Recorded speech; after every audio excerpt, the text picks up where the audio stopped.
Finally एक महीने के बाद एयर इंडिया के अहमदाबाद के अंदर होने वाले इंडिया की तारीख के one of the worst air crash की इन्वेस्टिगेशन रिपोर्ट सामने आ चुकी है। और ये रिपोर्ट 15 पेजेस पर मुश्तमिल है, जिसको पढ़ने के बाद मुझे अंदाज़ा हो रहा है कि ताकतवर को बचाने की कितनी कोशिश की जा रही है और तमाम का तमाम इस हादसे का मलबा उन पायलट्स पर डालने की कोशिश की जा रही है जो बेचारे अपनी सफाई देने के लिए अब जिंदा भी नहीं है। तो पायलट्स की गलती है, सारा ब्लेम पायलट्स पर डाला जा रहा है। मैं आपको यहाँ पे कुछ दिखाता हूँ और आप बताना पायलट्स की गलती या फिर उनका हाथ लगने से कैसे हो सकती है। ये सारा हमारा कंट्रोल रूम है, राइट। मैं यहाँ को दिखाता हूँ आपको, ये देखिए, ये मेन इंजन यहाँ से कंट्रोल होता है, राइट। ये स्पीड हम कंट्रोल करते हैं, ये मेन इंजन का इमरजेंसी स्टॉप है। तो ये इमरजेंसी स्टॉप में कितना भी दबाऊं, एक्सीडेंटली हाथ मारूं, कुछ नहीं होने वाला इस पे। कब होगा? जब मैं इसको उठाऊंगा, ये सेफ्टी है, और इस बटन को दबाऊंगा।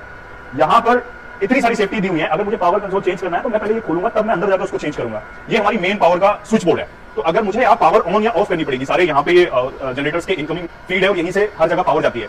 तो ये मैं एक्सीडेंटली कुछ भी नहीं कर सकता। ये एक्सीडेंटली मेरा हाथ लगे, क्योंकि रोटेट नहीं होता, ये इसमें लॉक होता है। जब हम इसको खींचेंगे और रोटेट करेंगे तब ये ऑन या ऑफ होगा। तो ये एक्सीडेंटली हाथ लगने से कैसे हो सकता है? अभी बताइए, एक्सीडेंटली हो नहीं सकता। और जानबूझकर वो पायलट्स कैसे कर सकते हैं जो एक पायलट वादा करके आया था अपने बाप से कि मैं रिटायरमेंट लूंगा और आपकी सेवा करूंगा। दूसरा पायलट यंग था, उसके आगे पूरी जिंदगी पड़ी थी उसको। फिर आसान क्या है? पायलट्स को ब्लेम करना, क्योंकि दूसरी साइड में बोइंग इतनी बड़ी कंपनी है, अरबों खरबों का उधर स्टॉक लगा हुआ है, मार्केट लगी हुई है, और उन्हीं की रिपोर्ट आ रहा है कि बोइंग कंपनी के इंजन एक्सीडेंटली ऑफ हो सकते हैं, फ्यूल कट ऑफ हो सकता है, इंस्पेक्शन होना चाहिए। किया जा रहा है पायलट्स को, इंडियन पायलट्स को कोई अपनी जान कैसे दे सकता है और अपनी जान तो जान इतने सारों की जान कैसे ले सकता है। अब आप सोच रहे होंगे कि ये ताकतवर है कौन? इस ताकतवर का नाम है बोइंग कंपनी। बोइंग एक अमेरिकन कंपनी है जो कि मुसाफिर त्यारे 737, 747, 777, 787 जो आज मोस्टली एयरलाइन कंपनीज इस्तेमाल करती हैं, और बोइंग को ये हिदायत देती हैं कि हमारी कंपनी का, हमारी एयरलाइन का नाम लिखकर उसके बाद हमें ये ऑर्डर डिलीवर करना। और इसीलिए आप देखते हैं कि जहाज़ तो एक जैसे होते हैं लेकिन कंपनीज का नाम उन पर डिफरेंट होता है। अब पैसेंजर्स एयरप्लेन के अलावा ये कंपनी फौजी त्यारे जैसा कि F-15, P-8, KC-46 और इसके अलावा कार्गो त्यारे जैसा कि फ्रेटर 767 और इसके अलावा खलाई जहाज़ और रॉकेट्स जैसा कि नासा और इसके अलावा star line space launch system वगैरह सब कुछ बनाती है।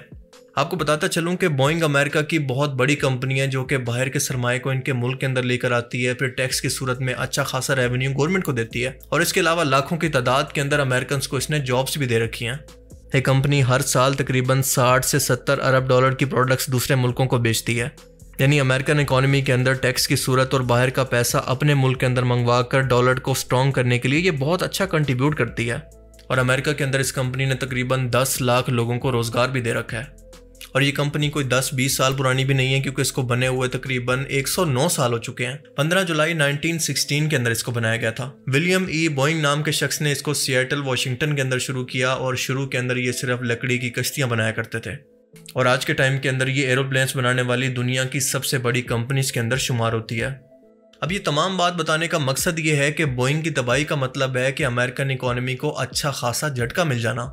अब इसका अंदाज़ा आप इस मिसाल से लगा लें कि ट्रंप ने अपने हालिया मिडिल ईस्ट के दौरे के दौरान कतर से 200 बोइंग तैयारों की डील की थी, जिसकी मालियत 200 अरब डॉलर के करीब है। अब ट्रंप अरब मुल्कों के पास खुद इसलिए चल कर गया था क्योंकि उसको पता है कि अगर उसके मुल्क के अंदर इतनी बड़ी इन्वेस्टमेंट आती है तो इसका मतलब है कि अमेरिका के अंदर जॉब ज़्यादा होंगी तो लोग खुशहाल होंगे, और टैक्स की सूरत में अमेरिकन इकोनॉमी को मज़ीद फ़ायदा होगा। अब आप ज़रा इमेजिन करें कि अगर इन हालात के अंदर अहमदाबाद हादसे की इन्वेस्टिगेशन रिपोर्ट आती है और वो ये कहती है कि दरअसल इस हादसे की वजह जो थी बोइंग की मैन्युफैक्चरिंग थी, या बोइंग कंपनी के तैयारों के अंदर ऐसा टेक्निकल फॉल्ट था जिसकी वजह से ये हादसा हुआ, तो इस कंपनी की रेपुटेशन और इसकी सेल्स पर क्या असर पड़ेगा? एकदम आसमान से ये ज़मीन पर पहुंच जाएगी, राफेल की तरह। अब इस रिपोर्ट के बाद दुनिया का ऐसा कौन सा मुल्क होगा जो कि अपनी एयरलाइन के लिए इस तरह के तैयारों को खरीदेगा और इतना बड़ा रिस्क लेगा? कोई भी शख्स अपने लोगों की जान का रिस्क नहीं लेना चाहता। और अगर मिसाल के तौर पर कतर या फिर इस जैसे कोई और मुल्क इस हादसे के बाद भी इस तैयारों को खरीदते हैं, तो इसका मतलब ये है कि लोग उस एयरलाइन का भी बाइकआउट करना शुरू कर देंगे, जिसका मतलब है कि उस पूरे मुल्क की इकोनॉमी को भी अच्छा खासा फर्क पड़ेगा। और कतर एयरलाइन के बारे में तो आप जानते हैं कि ये दुनिया की सबसे महफूज एयरलाइन समझी जाती है, और अगर ये इन्वेस्टिगेशन रिपोर्ट ये साबित कर देती है कि दरअसल कसूरवार बोइंग कंपनी के जहाज़ की मैन्युफैक्चरिंग कंपनी थी, तो ये ऑर्डर कतर कैंसिल कर देगा। आपको बताता चलूँ कि बोइंग 787 और 787-8 के अंदर बहुत फ़र्क होता है। बोइंग 787 और 787-8 का मतलब ये है कि जिस तरह से हमारे यहाँ एक ही गाड़ी के डिफरेंट वेरिएंट्स होते हैं, मिसाल के तौर पर टोयोटा की मिसाल ले लें। टोयोटा करोला के अंदर आप जानते हैं कि 1.3 वेरिएंट भी होता है, 1.6 भी और 1.8 भी, लेकिन गाड़ी दरअसल एक ही होती है। बिल्कुल इसी तरह से बोइंग 787 दरअसल एक ही तैयार है, उसके अंदर डिफरेंट वेरिएंट्स आते हैं। और ये अहमदाबाद के अंदर जो क्रैश हुआ था वो दरअसल 787-8 तैयारा था, जो कि बहुत ही छोटे साइज़ का होता है, और इसके अंदर मैक्सिमम 242 लोग आ सकते हैं। और आपको बताता चलूं कि बोइंग के जहाज़ों के हादसात का ये कोई पहला वाकया नहीं है, बल्कि बोइंग के कई मॉडल्स माजी के अंदर भी बड़े हादसात का शिकार हो चुके हैं, खास तौर पर बोइंग 737 मैक्स और 787 ड्रीमलाइनर। और इसी वजह से टाइम टू टाइम बोइंग के मैन्युफैक्चरिंग और इसके सेफ्टी स्टैंडर्ड्स पर सवाल उठते रहते हैं। और आम लोगों का ये कहना है कि ये जानबूझकर सिर्फ प्रोडक्शन को बढ़ाने के लिए अपने सेफ्टी स्टैंडर्ड्स को नज़रअंदाज करते हैं, जिसकी वजह से ये हादसात होते हैं। और इवन के इस बात को कंपनी के अंदर काम करने वाले लोगों ने भी कई बार कंफर्म किया, लेकिन बोइंग ने इसका जवाब ऐसे दिया कि उन लोगों को जॉब से निकाल दिया, मतलब कि सही खत्म। हालिया वाकयात की बात करें तो 2013 के अंदर 2 मुख्तलिफ 787 तैयारों के अंदर बैटरी के अंदर आग लग गई, जिसके बाद दुनिया भर के अंदर इन तैयारों को ग्राउंड कर दिया गया। 2013 के अंदर लंदन के हेथरो एयरपोर्ट पर 787 के अंदर जमीन पर खड़े होने के दौरान ही आग भड़क उठी। 2023 के अंदर एक फ्लाइट के दौरान अचानक से झटके लगे, जिसके बाद कई मुसाफिर जख्मी हो गए। और अब हालिया वाक़े के अंदर 12 जून 2025 को एयर इंडिया के 7878 तैयारे के अंदर, जो कि अहमदाबाद से लंदन जाते हुए क्रैश हो गया। इसके अंदर भी मुमकिन तौर पर सॉफ्टवेयर एरर की वजह से या फिर मैन्युफैक्चरिंग एरर की वजह से 241 लोगों की मौत हो गई। और 11A सीट वाले बंदे के बारे में तो आप जानते हैं कि उसने जहाज से कूदकर अपनी जान बचा ली थी। अब ये तो हादसात थे बोइंग 787 के। अब जरा इनके एक और तैयारे के कारनामे सुने, और इसका नाम है बोइंग 737, जो कि बोइंग की हिस्ट्री का सबसे मुतनाज़ा तरीन तैयारा है। और ऐसा किस लिए, ज़रा ये समझ लें। लाइन एयर की फ़्लाइट क्रैश करने की वजह से 189 अफराद हलाक हुए, और इसके अलावा मार्च 2019 के अंदर इथोपियन एयरलाइन की फ़्लाइट क्रैश करने से 157 लोग मारे गए। और इन दोनों की वजह दरअसल एक ही थी, इसके अंदर मौजूद एक एरर था, जिसकी वजह से बोइंग का अगला हिस्सा, जो उसकी फ्रंट हिस्सा होता है, वो जानबूझकर नीचे की तरफ झुक जाता था। यानी प्लेन की नाक जानबूझकर नीचे हो जाती थी, जिसकी वजह से प्लेन कंट्रोल नहीं होता था और इसकी वजह से क्रैश हो गया। और इन तमाम वाकयात के बाद मैक्स 737 को ग्राउंड कर दिया गया, और इसके अलावा बोइंग पर $2.5 बिलियन का जुर्माना भी लगाया गया। पर इन लोगों ने इससे भी कुछ नहीं सीखा और ये कंपनी फिर भी बाज नहीं आई। अब इन तमाम वाकयात को सुनने के बाद एक सवाल माइंड में आता है कि ऐसी कौन सी मजबूरी है कि बार बार अपनी रेपुटेशन ख़राब होने के बावजूद, $बिलियन के जुर्माने करवाने के बावजूद ये कंपनी बाज क्यों नहीं आती? आखिर ऐसी कौन सी वजह है, कौन सी चीज़ इसके लिए ऐसी मोटिवेशन है कि ये लोगों की ज़िंदगियों पर कंप्रोमाइज़ करने के लिए भी तैयार है, अपने सेफ्टी स्टैंडर्ड्स को ना बढ़ाकर? आइए समझने की कोशिश करते हैं। अब इसका जवाब है मैन्युफैक्चरिंग के अंदर जल्दबाजी और क्वालिटी पर समझौता कर लेना। मसलन कम म्यार की असेंबलिंग, नाकिस पुर्जे, ढीले बोल्ट, ख़राब वेल्डिंग वगैरह बोइंग के बारे में अक्सर रिपोर्ट होता रहता है। फिर है कंपनी का प्रॉफिट कमाने पर जोर देना और सेफ्टी स्टैंडर्ड्स को नज़रअंदाज करना, यानी जल्दी जल्दी के अंदर मार्केट के अंदर अपने जहाज़ लाना ताकि मुकाबला जीता जा सके और कोई भी कंपनी इनसे पहले अपने जहाज़ को मार्केट के अंदर ना बेच सके। और इसकी वजह से होता यह है कि ये प्रॉपर क्वालिटी टेस्ट नहीं करते, जिसकी वजह से ये हादसात होते हैं। तीसरी वजह है रेगुलेटरी इदारों यानी FAA से मिलीभगत। कई बार ऐसी रिपोर्ट्स सामने आ चुकी हैं कि बोइंग ने अपने हिफाजती मामलात को छुपाया और FAA की मिलीभगत से सर्टिफिकेट भी हासिल कर लिया। ये अमेरिका का एक सरकारी इदारा है जो कि मुल्क भर के अंदर तमाम हवाई सफ़र और परवाज़ों की निगरानी करता है और इससे मुतालिक कानून भी बनाता है, सेफ्टी लॉज भी बनाता है और टेक्निकल चीज़ों की मंजूरी देता है।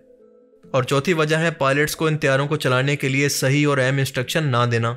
खास तौर पर मैक्स 737 के MCAS सिस्टम से पायलट्स को मुकम्मल तौर पर एजुकेट नहीं किया जाता और इसी की वजह से हादसात भी हुए।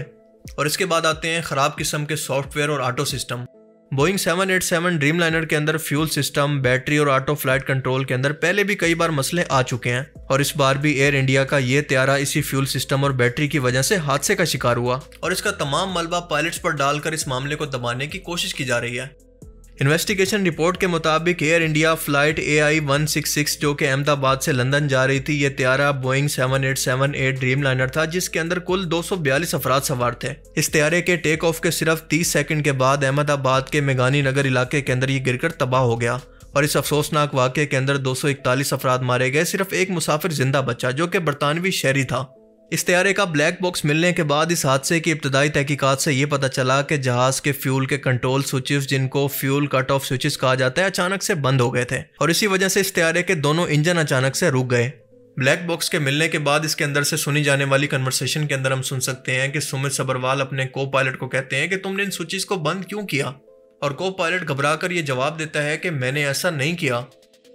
अब आप मुझे बताएं कि इसका जवाब क्या हो सकता है कि दोनों पायलट्स ने अगर ऐसा नहीं किया तो इसका मतलब ये है कि या तो तैयारे ने खुद ब खुद कर दिया या फिर इसका मतलब है कि अमले में से किसी ने किया। और ये बात सेंस ही नहीं बनाती कि अमले में से जानबूझकर किसी ने ऐसा किया हो, जिसका मतलब ये है कि ये टेक्निकल फॉल्ट ही था।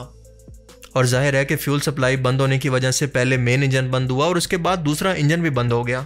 और यही नहीं बल्कि इसका मेन इलेक्ट्रिक सिस्टम भी अचानक से बंद हो गया, जिसकी वजह से कॉकपिट के अंदर स्क्रीन्स, नेविगेशन सिस्टम और बाकी इंस्ट्रूमेंट्स ने भी काम करना छोड़ दिया। और इलेक्ट्रिक सिस्टम फेल होने के कुछ ही टाइम के बाद एक एयर टरबाइन खुद ब खुद बाहर निकल आई, जो कि बहुत ही छोटे साइज़ की होती है। और इसका काम ये होता है कि अगर ऊंचाई पर इमरजेंसी के अंदर सिस्टम फेल हो जाए, इलेक्ट्रिक सप्लाई बंद हो जाए, तो इस टरबाइन को घुमाकर आप इमरजेंसी के लिए बिजली हासिल कर सकते हैं ताकि सेफ्टी ज़मीन पर लैंड किया जा सके। अब ये बहुत ही छोटे साइज़ की होती है और आमतौर पर तैयारे के नीचे होती है, जैसा कि आप ये स्क्रीन पर देख सकते हैं। और एयर इंडिया के क्रैश से पहले वीडियो के अंदर आप देख सकते हैं कि ये छोटी सी टरबाइन इस तैयारे से भी नीचे से बाहर निकली हुई थी, पर फिर भी ये जहाज़ नहीं बच पाया। अब इसकी वजह ये थी कि ये जितनी भी बातें आप सुन रहे हैं कि ये हुआ था, ये फेल हो गया था, ये सब कुछ हो गया था, दरअसल ये कुछ ही सेकंड्स के अंदर हुआ था। सो एक तो टाइम नहीं था और इसके अलावा दूसरी वजह ये थी कि जहाज़ बहुत ही नीचे एटीट्यूड पर मौजूद था। अब पायलट्स ने जब ये देखा कि फ्यूल कट ऑफ करने वाले स्विच बंद हो चुके हैं, तो उन्होंने देखा कि इंजन बंद हो गया है, तो फ़ौरन से उन्होंने स्विच को ऑन किया। अब इसके बाद हुआ ये कि इसके बाद इंजन तो ऑन हो गए, लेकिन जैसे जैसे वो ऑन होते जा रहे थे तो उनको थ्रस्ट के लिए थोड़ा सा टाइम लग रहा था। अब नीचे मौजूद होने की वजह से जब इंजन स्टार्ट हो रहे थे तो आहिस्ता आहिस्ता आहिस्ता आहिस्ता अपनी बहुत कम पावर के अंदर थे, उनके पास इतनी हिम्मत ही नहीं थी कि वो जहाज़ को उठा सके। तो यही हुआ, जहाज़ नीचे मौजूद था और आहिस्ता आहिस्ता झुकते झुकते झुकते वो जाकर एक हॉस्टल से टकराकर तबाह हो गया। अब इसका सिंपली मतलब ये है कि अगर पायलट्स के पास सिर्फ थोड़ा सा टाइम होता और दूसरा जहाज़ थोड़े से ऊपर एटीट्यूड पर होता तो ये हादसा कभी भी ना होता। इस फॉल्ट से निकलना मुमकिन था, लेकिन शायद वो लोग अपनी मौत से नहीं निकल पाए। बरतानिया की सिविल एविएशन अथॉरिटी यानी UK CAA ने कुछ ही हफ्ता पहले सिस्टम पर फ्यूल कट ऑफ स्विचेस पर एक हिफाजती वार्निंग भी जारी की थी, लेकिन बोइंग ने अपनी रिवायती बेहिसी दिखाई और जवाब दिया कि हमने सब कुछ चेक कर लिया है, तैयारे के अंदर बड़ी कोई मैकेनिकल खराबी हम लोगों को नहीं मिली और हमारी कंपनी इन तमाम तहकीकात के अंदर हिस्सा भी ले रही है। पर हमने देखा कि इस बयान के कुछ ही टाइम के बाद ये इतना बड़ा हादसा हो गया। अब आप में से बहुत सारे लोगों के ज़हन में ये सवाल आ सकता है कि जहाज़ के अंदर इस तरह के कट ऑफ फ्यूल स्विच होते ही क्यों हैं, मतलब ये ऑप्शन ही क्यों होता है। अब आपको बताता चलूं कि अगर खुदा ना खास्ता हवाई जहाज़ के अंदर आग लग जाती है और पायलट्स को ये डर होता है कि इस फ्यूल की वजह से ये आग मजीद फैल सकती है, तो इन्हीं स्विचेस की वजह से वो फ्यूल सप्लाई को काट कर लोगों की जान को बचा सकते हैं। पर ये फ्यूल स्विच ऐसा नहीं होता कि ये बिल्कुल सामने मौजूद होते हैं और किसी का गुजरते हुए हाथ लग जाए तो ये बिल्कुल कट ऑफ हो जाए। ये बिल्कुल एक पैकिंग के अंदर होते हैं, जैसे एक ऊपर बॉक्स मौजूद होता है, उसको खोलने के बाद बड़ी मुश्किल से आपको उसको कटक करके इनको ओपन करना पड़ता है। तो ऐसा नहीं था कि ये गलती से हो जाए, क्योंकि इसके लिए बाकायदा सोच समझ कर इनको ऑन करना पड़ता है। तो ये टेक्निकल फॉल्ट था, आप ये नहीं कह सकते कि ये पायलट्स की गलती की वजह से हुआ है। अब मैं ये बिल्कुल नहीं कह रहा कि इस तरह के वाक़यात के अंदर पायलट्स की कोई गलती नहीं हो सकती, पायलट्स की गलती भी पॉसिबल है, लेकिन अगर आप इन्वेस्टिगेशन रिपोर्ट को पढ़ें तो आपको अंदाज़ा होगा कि कुछ तो छुपाया जा रहा है। दाल में कुछ काला नहीं है, बल्कि पूरी की पूरी दाल ही काली लग रही है। और मैं ये ऐसे नहीं कह रहा, बल्कि ब्लैक बॉक्स का डाटा हमें ये बताता है कि जहाज़ के तमाम मामला, तमाम कंट्रोल्स, हर चीज़ बिल्कुल नॉर्मल थी। सो यहाँ पर पायलट्स बेचारों का कोई कसूर नहीं है, उन लोगों ने अपनी तरफ से पूरी कोशिश की कि किसी भी तरह से इस हादसे को बचा सकें। अब यहाँ पर सबसे अहम सवाल ये उठता है कि इंडिया की क्या ये मजाल है कि वो अमेरिका को खुलेआम ये कह सके कि तुम्हारी गलती है, तुम्हारे मुल्क की इस कंपनी का कसूर है, इसको कोई सज़ा या पेनल्टी मिलनी चाहिए और हमारे लोगों की जान भी तुम्हारे लोगों की तरह ही कीमती है। हम जानते हैं कि ऐसा नहीं होगा। और मैं ये सिर्फ इसलिए नहीं कह रहा कि हम लोगों का यानी एशियन, इंडियन, पाकिस्तान के लोगों का इतना स्टेटस नहीं है कि दुनिया की सुपर पावर्स को ललकार कर इस तरह की कोई बात कर सकें, बल्कि इस इन्वेस्टिगेशन रिपोर्ट के अंदर वाज़े तौर पर यह लिखा है कि पायलट्स ने जानबूझकर इन स्विचेस को खुद बंद किया था। अब आप मुझे बताएं कि क्या वाज़े तौर पर यह मामले को दबाने की कोशिश नहीं है? और ये ऐसा इसलिए कर रहे हैं क्योंकि ये सबसे आसान तरीका है, क्योंकि पायलट्स बेचारे मरने के बाद अपनी सफाइयाँ देने तो नहीं आने वाले। पर मुझे सबसे बड़ा डर इस बात का है कि अगर आज इस मामले को हमने इसी तरह से नज़रअंदाज कर दिया या फिर से इसी मामले को दबा दिया गया, तो शायद मुस्तकबिल के अंदर इससे भी बड़ा हादसा हमारा मुंतज़िर है। अल्लाह ना करे ऐसा हो, ये मेरी ख्वाहिश नहीं है, बल्कि हालात को देखकर मैं ये प्रेडिक्ट कर सकता हूँ कि अगर इसी तरह से चलता रहा तो आगे भी ये हादसा पॉसिबल हैं। बाकी आप इस बारे में क्या सोचते हैं, अपनी कीमती राय का इज़हार कमेंट सेक्शन में ज़रूर कीजिएगा। और अब मैं मिलूँगा आपसे कैसी ही नई इंटरेस्टिंग वीडियो में। तब तक के लिए अपना बहुत सा ख्याल रखिएगा। Thanks for watching this video. Allah Hafiz.